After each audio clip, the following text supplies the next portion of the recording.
Good morning, guys. Welcome to my Monday morning rant for Monday, the 30th of August, 2021. I did a massive boo-boo, a big fuck up. My cousin sent me a TikTok video of some guy who made a video which featured some Channel 9 news on three patients at Concord Hospital who were administered for COVID, and they had strong messages about the importance of getting the vaccine.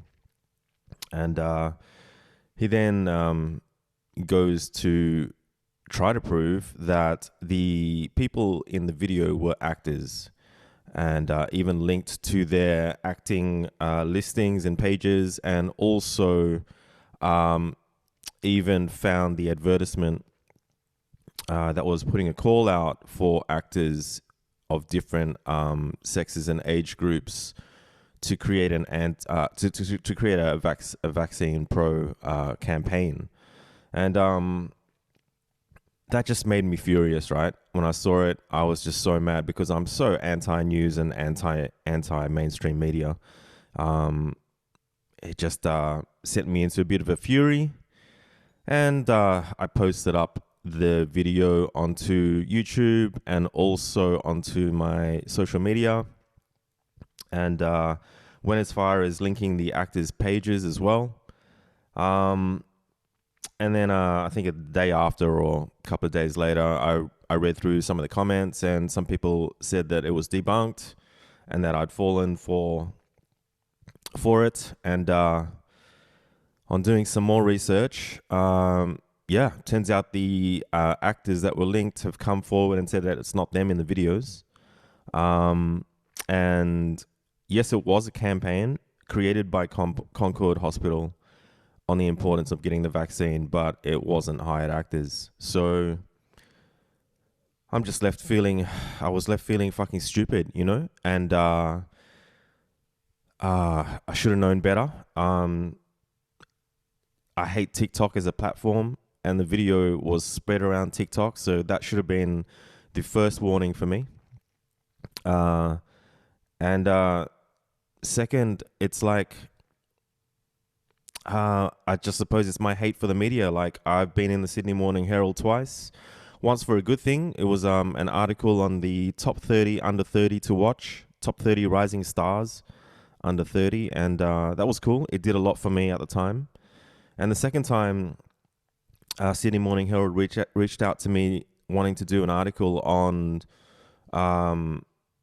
being a successful web designer, and they padded it up and made it sound really good. The photographer came over and took shots of us, and it was really weird. At some stage, the photographer wanted to take photos of Cara and my business partner at the time and I on the bed.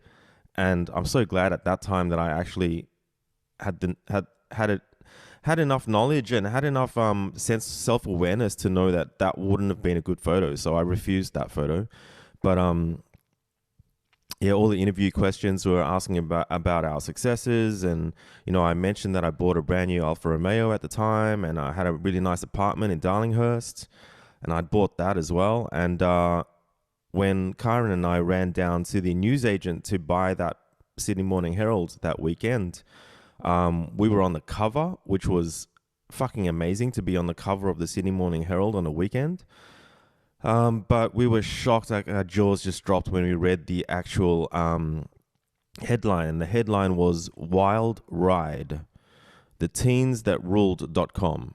And the entire article was all of our answers taken out of context, and basically bragging about how much money we made during the .com boom that afforded us the like the apartment and the cars and all that shit, and the computers and all that crap. And the article was basically blaming us for the crash of the .com boom because we were charging so much for websites back in the day. And yeah, I was stung. It was stung so bad, you know, like you want to get in the newspaper to show off to your mum that, hey, I'm doing a not-for-profit website. Like, because at the time I was running the Australian Infront, which is a not-for-profit website to unite graphic designers. And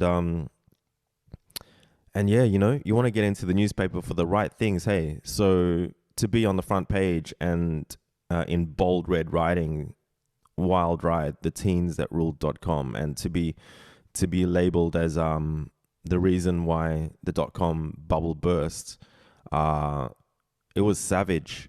And ever since then, I've been really cautious about mainstream media, and I've seen another side to the journalists that work for these companies, and how it's just a bunch of creative writing in the end of the day. Like, they're just sitting around looking for an idea, and they've been given the freedom to come up with an angle and pursue it, whether it's right or wrong.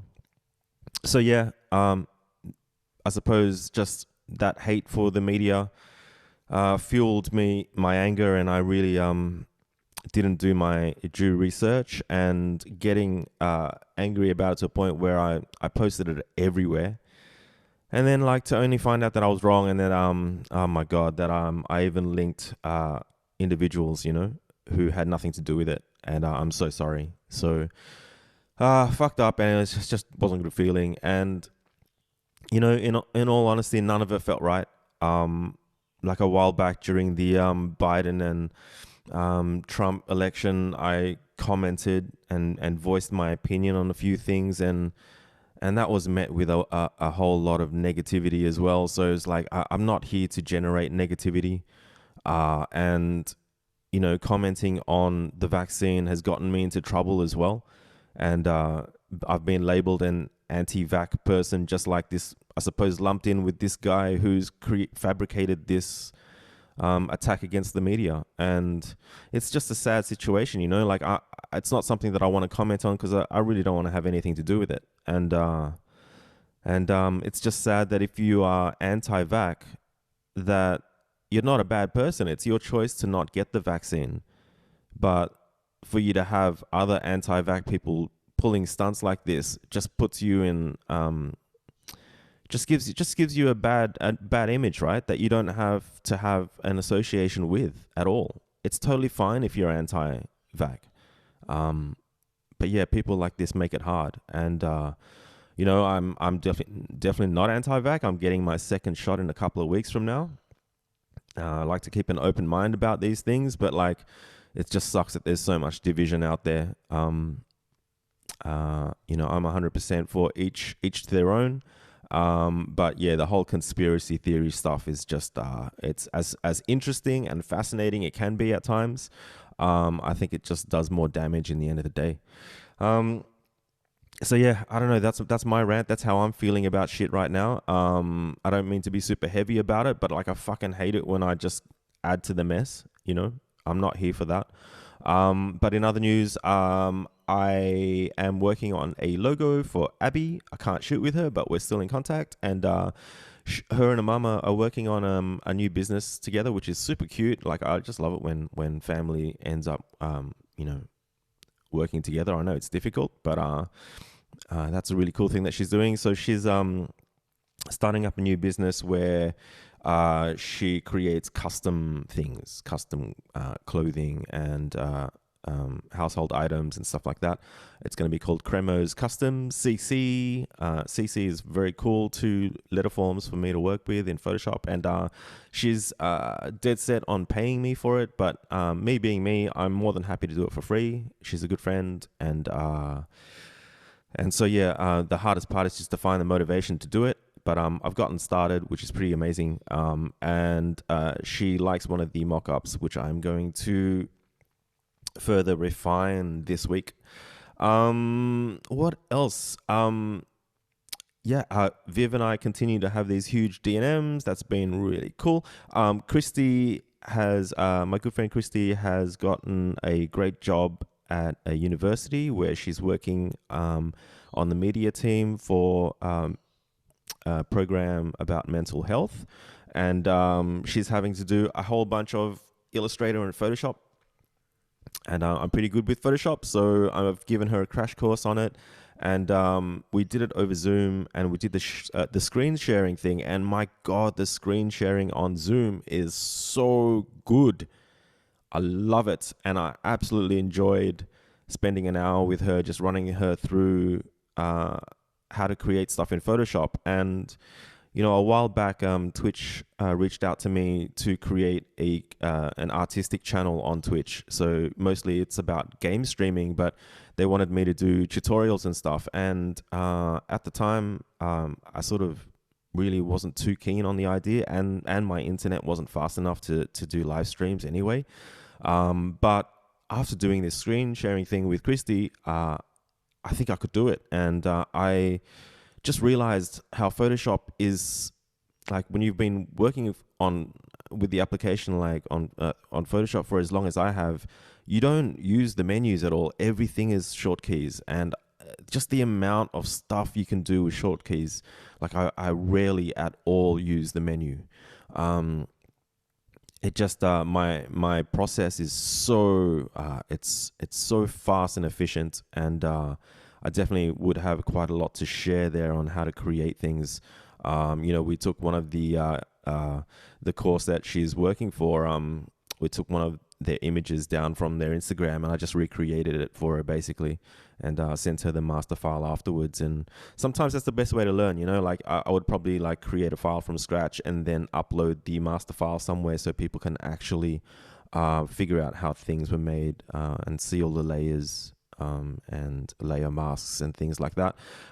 So yeah, that's on the brain. Maybe I might do some more of that. Definitely locked in with Christy 1 hour a week on a certain day. I think we've decided on Thursdays. But yeah, I could do with that, because the Monday morning rant is pretty much the only locked down thing that I do once a week. And I could probably do with more things throughout the week. So yeah, really looking forward to that. But yeah, apart from that, nothing much is going on. I'm going to leave it at that. I hope everyone has a good week, and I shall see you guys in the next one. Catches.